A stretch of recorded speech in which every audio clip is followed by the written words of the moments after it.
Dipersembahkan oleh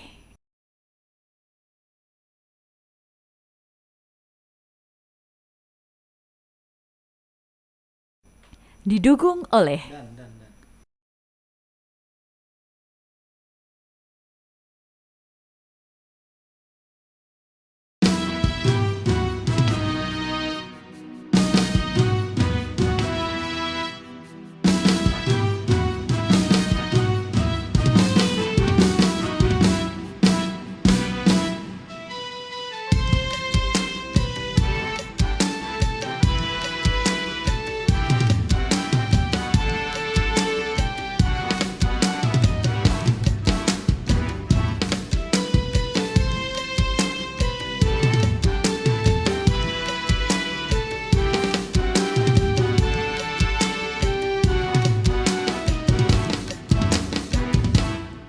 Dan kini tibalah kita di bulan teristimewa Ramadan Syahrul Barokah, bertabur rahmat magfirah. Mari bersiap sedia, lahir batin raga jiwa, bulatkan tekad di dada untuk meningkatkan ibadah. Ramadan tiba, semesta pun menyambut gembira. Sebulan penuh puasa, menahan diri dari lapar dahaga. Janganlah lupa lisan dan laku pun kita jaga. Semoga diri kita jadi pribadi yang semakin bertakwa.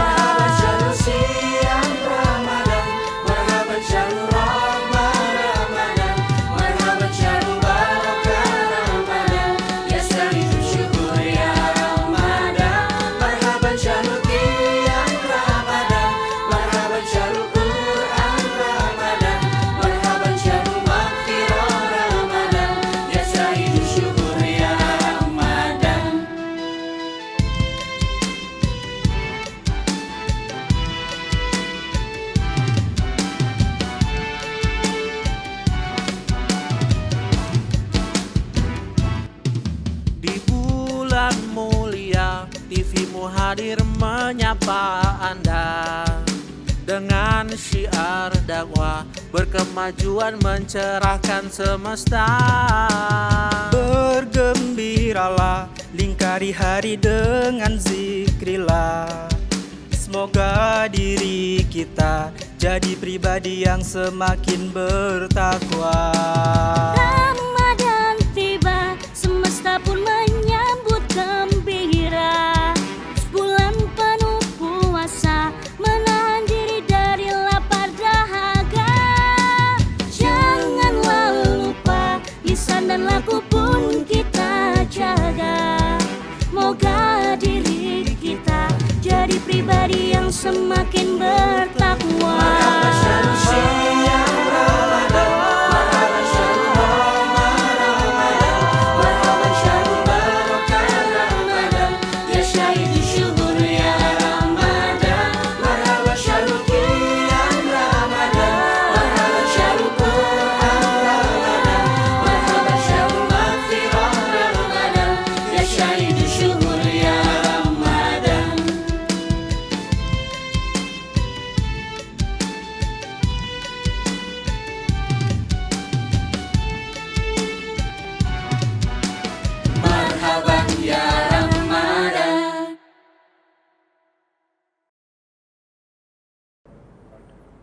Assalamualaikum warahmatullahi wabarakatuh. Alhamdulillah alladzi 'allama bil qalam 'allamal insana ma lam ya'lam. Wassalatu wassalamu ala Muhammadin khairil anam wa ala alihi wa sahbihi wa man tabi'ahum biistiqomati ila yaumil qiyam, amma ba'd. Pemirsa TV-mu dimanapun Anda berada, semoga semuanya dalam keadaan sehat walafiat, tetap semangat, tetap sehat. Mudah-mudahan Allah memberikan kepada kita kekuatan untuk menunaikan ibadah Qiyamul Ramadan, dan semoga semua ibadah kita diterima oleh Allah Subhanahu wa Ta'ala. Kita lanjutkan episode terakhir tentang tradisi literasi. Beberapa penelitian saya dilakukan oleh UNESCO terhadap tradisi literasi khususnya di negara-negara muslim menunjukkan bahwa masyarakat di negeri-negeri muslim itu memiliki tingkat literasi yang sangat rendah. Bahkan di negara kita, di Indonesia yang mayoritas penduduknya beragama Islam, bahkan Indonesia ini negara dengan jumlah penduduk muslim terbesar di dunia, tradisi literasinya juga masih sangat rendah. Sempat diungkapkan bahwa literasi bangsa Indonesia ini 0,001. Yang maknanya kalau ada 1000 orang Indonesia itu hanya ada 1 yang dia itu terbiasa membaca. Ini bisa kita lihat dari rendahnya minat baca di masyarakat, dan yang kedua juga sedikitnya buku-buku bermutu yang ditulis dan dipublikasikan di negeri kita yang tercinta ini. Masalahnya sangat kompleks, tidak sederhana memang. Sebagian berkait dengan budaya, di mana bangsa Indonesia ini memang sangat dikenal sebagai bangsa dengan tradisi lisan yang sangat kuat. Orang Indonesia ini kan paling suka ngobrol, paling suka ngerumpi. Kalau sekarang bahasa yang dalam tanda petik agak keren itu suka hangout, suka hangout. Yang hangout itu ya sebenarnya dia ngehang saja. Hang itu kan artinya menggantung ya. Atau kadang-kadang kalau kita ini sedang kerja kemudian tiba-tiba komputer kita ini nggak gerak, itu kan komputernya hang gitu.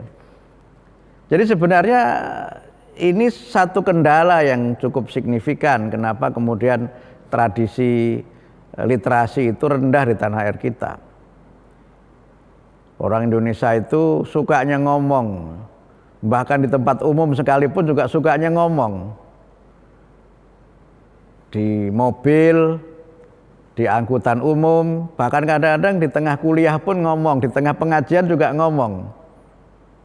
Yang itu tidak terjadi di negara-negara maju, khususnya negara-negara barat yang saya kunjungi. Kalau seorang sedang berbicara, mereka itu mendengarkan dengan seksama, tidak ada yang bicara sendiri. Baru ketika diberi kesempatan bicara, dia bertanya, dan itu tanya pun serius gitu. Nah, karena itu maka untuk membangun tradisi literasi, kita memang harus merubah tradisi lisan ke arah tradisi tulisan. Ya, kalau kita perhatikan ya, sekarang ini masyarakat juga sudah mulai terbiasa menggunakan teknologi, menggunakan gadget. Ya, kalau ada sedang bicara begitu, bukannya memperhatikan lawan bicara, tapi juga sibuk untuk membaca WA. Yang menurut saya itu bukan bagian dari adab atau tata krama yang baik yang bisa kita lakukan. Idealnya kan kita menatap mata wajah orang yang berbicara dengan kita dan memperhatikan apa yang dia lakukan. Saya pernah punya pengalaman menarik ya. Ketika saya ke Taiwan itu, acara di PCIM Taiwan, sebenarnya acaranya diselenggarakan oleh organisasi lain, tapi saya mampir di PCIM Taiwan. Saya didampingi oleh pengurus PCIM Taiwan, naik kereta dari Taipei ke Taichung. Nah, biasalah orang Indonesia kan, apalagi saya juga datang dan memang belum banyak tahu tentang Taiwan khususnya PCIM seperti apa. Saya ngobrol dengan pengurus PCIM ini di kereta itu. Ngobrolnya tidak keras-keras, ngobrolnya pelan saja.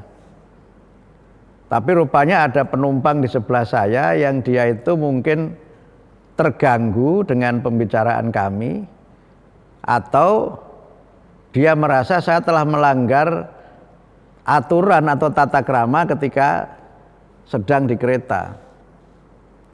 Tiba-tiba petugas keretanya datang menyampaikan ke saya untuk tidak berbicara di kereta itu. Nah, ini satu hal yang saya secara pribadi merasa sangat malu itu. Nah, kalau di sini kan mau biasa aja kan. Di pesawat saja kadang-kadang orang itu bicara keras-keras gitu. Di kereta yang juga harusnya tidak boleh bicara juga bicara keras-keras. Nah, karena itu maka tradisi lisan ini perlu kita geser ke arah yang pertama tradisi lisan yang positif atau tradisi lisan yang produktif, dan kemudian kita perkuat tradisi membaca. Kita bangun kebiasaan membaca, reading habit. Sehingga kalau kita ngasih hadiah kepada kawan mungkin bagus juga kalau hadiahnya itu buku kan.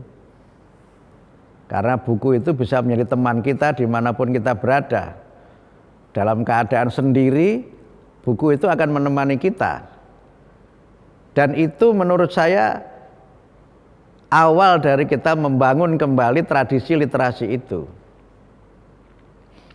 Nah, yang kedua, sekarang juga ada tradisi di mana masyarakat itu semakin tidak kritis.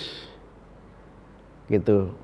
Mereka membaca, terutama kalau membaca media online ya, itu kan seringkali hanya membaca judulnya. Hanya membaca judulnya. Tidak membaca isi secara keseluruhan. Ini sebuah tradisi yang saya sering menyebutnya dengan scroll culture, itu budaya scroll, budaya scroll, di mana kalau membaca berita hanya dibaca judulnya, tidak dibaca isinya secara keseluruhan. Kadang-kadang belum membaca keseluruhan sudah mengambil kesimpulan. Membaca sih membaca, tetapi yang kita bahas pada episode sebelumnya, membaca kritisnya belum ada, membaca mendalamnya belum ada. Sekarang ada gejala di mana orang membaca itu tidak mendalam. Sebagaimana ditulis oleh Tom Nichols dalam bukunya The Death of Expertise atau Matinya Kepakaran. Sekarang ini memang banyak orang yang merasa dirinya itu tahu semua hal. Dan memang banyak hal bisa kita ketahui dari searching Google itu. Kalau kita mau mencari informasi sesuatu, searching Google sudah bisa langsung ketemu. Tidak perlu cari buku kan, cukup search di situ, sudah ketemu. Tetapi kita juga harus menyadari bahwa informasi-informasi yang kita search, yang kita cari dari Google itu tidak memberikan informasi yang mendalam. Tidak memberikan kajian analisis yang tajam, sifatnya informatif saja, yang kebenarannya juga belum tentu bisa dipertanggungjawabkan. Karena itu maka kita perlu memang membangun reading habit, tetapi juga harus kita ikuti dengan sikap kritis dan kemampuan menganalisis. Yang lebih parah lagi kadang-kadang ada kecenderungan di mana sebagian dari kita ini mencari informasi itu bukan untuk mendapatkan kebenaran, tetapi hanya untuk mencari pembenaran atas apa yang menjadi standpoint atau posisi kita. Kita ingin membuktikan pendapat kita itu benar, dan pembenarannya dengan mencari bahan-bahan bacaan atau referensi yang sejalan saja dengan pemikiran kita dan mengabaikan yang lain. Dan itu akan punya dampak yang serius terhadap bagaimana kita membangun masyarakat ilmiah, masyarakat yang literate. Kita akan bahas pada segmen yang kedua.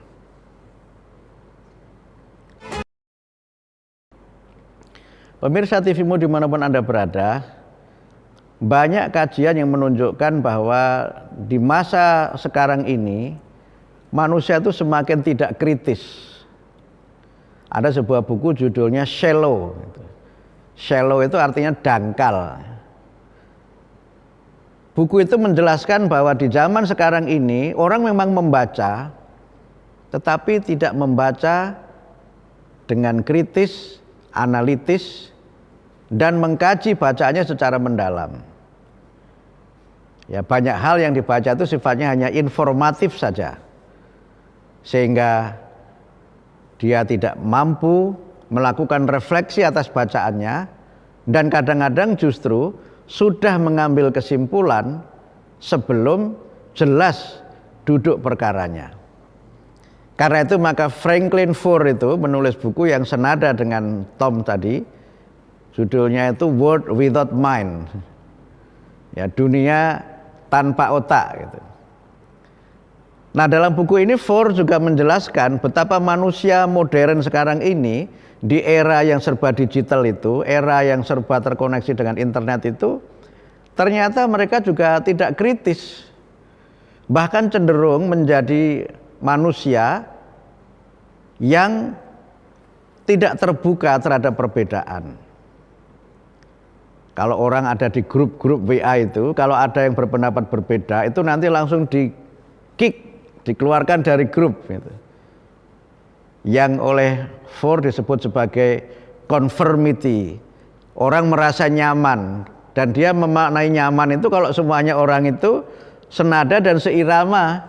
Kalau ada yang berbeda itu dianggap sebagai sebab orang itu menjadi tidak nyaman.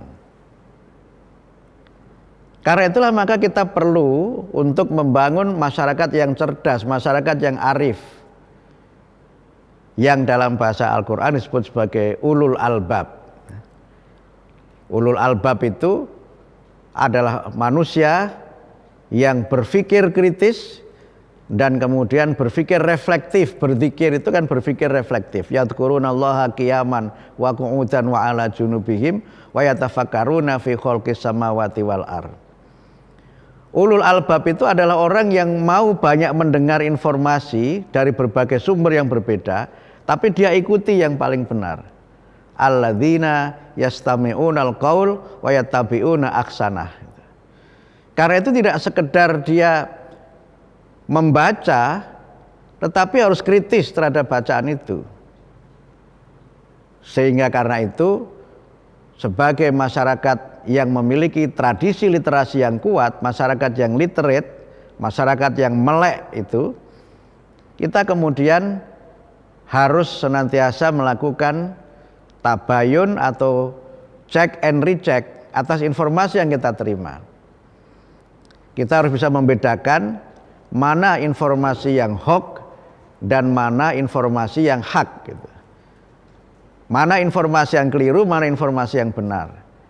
Mana informasi yang faktual atau fact dan mana yang fake. Nah, itu agak beda itu ya. Fact itu fakta-fakta yang dibenarkan itu, yang memang bisa dipertanggungjawabkan. Fake itu informasi sampah yang tidak berguna, yang keliru. Sementara sekarang ini banyak sekali dari kita ini yang menikmati berita-berita hoax, bahkan berita-berita sampah. Kalau dulu waktu saya masih kerja di Australia itu suka nganter pamflet gitu. Itu pamflet itu mereka sebut sebagai junk mail gitu. Ya, apa informasi yang dia itu informasi sampah. Sehingga banyak kotak-kotak surat itu yang diberi tulisan no junk mail please itu. Jangan diberi informasi atau berita-berita yang tidak berguna, yang sampah. Kita juga sering kan mendengar istilah junk food. Nah, junk food itu makanan yang itu tidak ada gizinya, nggak ada nutrisinya, bahkan itu bisa menjadi racun gitu. Karena itu maka kita harus juga berusaha semaksimal mungkin menghindari junk information gitu. Informasi-informasi sampah itu nggak ada gunanya, hanya ngabisin waktu saja. Disinilah kemudian tradisi literasi itu kita bangun dengan sikap kritis, kemudian berhati-hati, tidak judgmental, tidak langsung mengambil kesimpulan sebelum memahami dengan seksama informasi dan berita yang kita terima. Tradisi literasi itu adalah bagian dari sebuah gerakan yang pada awalnya menjadi bagian dari gerakan Muhammadiyah. Kita tahu ketika Muhammadiyah itu berdiri, masyarakat itu hidup dalam tradisi lisan yang sangat kuat. Masyarakat sangat tertinggal karena memang kebijakan pendidikan pemerintah Belanda yang menerapkan politik divide et impera itu tidak memberikan kesempatan kepada masyarakat, khususnya masyarakat, sebutlah misalnya masyarakat pribumi yang bukan dari keturunan priayi itu, untuk mendapatkan pendidikan yang tinggi. Mereka mungkin hanya diberi kesempatan untuk belajar pada kelas 2 sekolah rakyat saja, Volksstraat, sekolah apa namanya, sekolah rakyat itu, Volksschule ya, Volksschule, sekolah rakyat. Dan yang boleh sampai tinggi itu yang dari kalangan priayi atau dari kalangan kulit putih atau kelas sosial lain yang memang sudah dibuat oleh Belanda dengan struktur yang sangat memecah belah. Karena itu ketika Muhammadiyah itu berkembang di Jogja, yang dibangun pertama oleh Ki Haji Ahmad Dahlan itu adalah sekolah. Bahkan menurut beberapa sumber sejarah masa awal, sebelum mendirikan Muhammadiyah, Ki Haji Ahmad Dahlan itu membuka semacam kursus begitu di rumahnya. Ki Haji Ahmad Dahlan memberikan layanan pendidikan kepada anak-anak, pada masyarakat di Jogja untuk ya belajar secara non formal. Ya mungkin kalau sekarang ya calistung gitu, membaca, menulis, berhitung dan informasi-informasi lain yang menjadikan mereka ini sebagai masyarakat yang mampu membaca dan mampu menulis. Ketika Muhammadiyah itu berdiri, yang dibangun adalah sekolah-sekolah yang tadi dimulai dari ya semacam kursus atau pendidikan non formal di rumah Ki Haji Ahmad Dahlan sampai kemudian mendirikan Madrasah Qismul Arqa. Begitulah Muhammadiyah itu membangun tradisi literasi, diformalkan melalui pendidikan. Kemudian juga dengan mendirikan perpustakaan, menerbitkan majalah, sehingga majelis atau dulu namanya bahagian ya, bahagian yang pertama kali dibentuk pada masa awal Muhammadiyah berdiri itu adalah majelis atau bagian pengajaran gitu, bagian tablik, bagian pustaka, dan bagian penolong kesengsaraan umum. 3 bagian itu berkait dengan literasi. Pustaka itu cita-citanya pada waktu itu ingin mendirikan perpustakaan-perpustakaan, menerbitkan buku-buku, menerbitkan majalah, baik yang dibeli dengan cara berlangganan maupun yang dibagi secara cuma-cuma. Majelis tablik itu juga isinya memberikan penjelasan tentang agama dengan pemahaman yang mendalam. Ketika orang menghadiri tablik itu dia mendapatkan pencerahan karena dibahas ajaran Al-Quran, ajaran dalam hadis-hadis Nabi, dan berbagai kajian keislaman yang membuat manusia semakin luas dan mendalam wawasan dan keyakinan agamanya.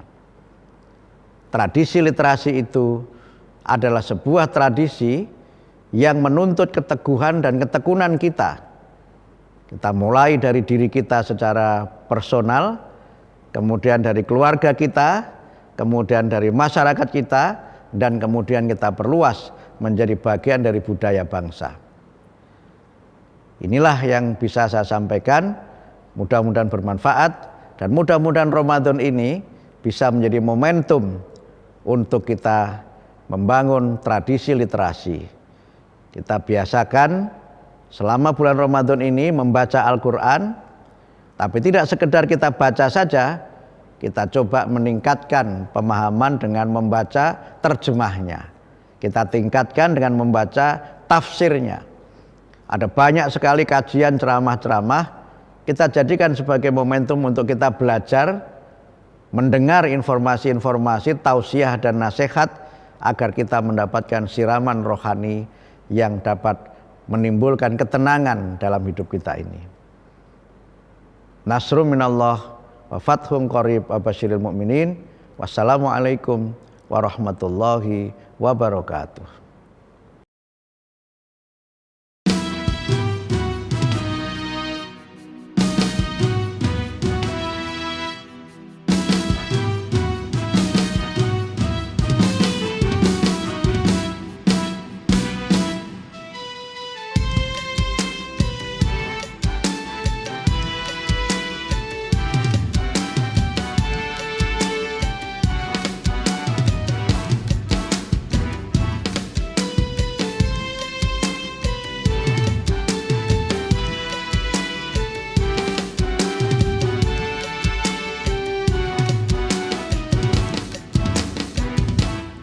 Dan kini tibalah kita di bulan teristimewa Ramadan Syahrul Barokah, bertabur rahmat magfirah. Mari bersiap sedia, lahir batin raga jiwa, bulatkan tekad di dada untuk meningkatkan ibadah. Ramadan tiba, semesta pun menyambut gembira. Sebulan penuh puasa, menahan diri dari lapar dahaga. Janganlah lupa lisan dan laku pun kita jaga. Semoga diri kita jadi pribadi yang semakin bertakwa.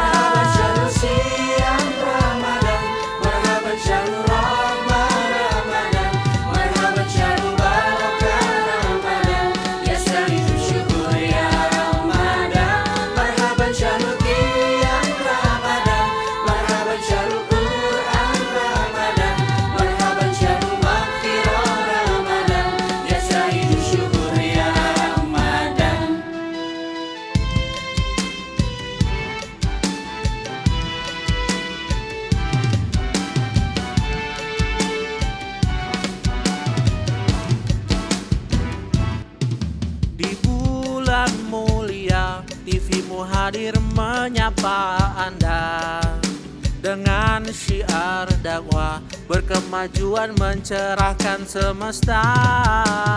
Bergembiralah, lingkari hari dengan zikrillah.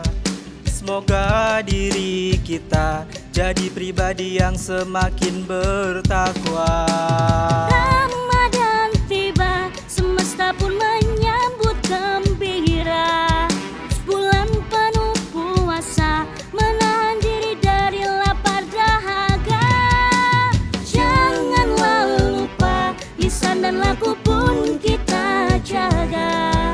Moga diri kita jadi pribadi yang semakin bertakwa.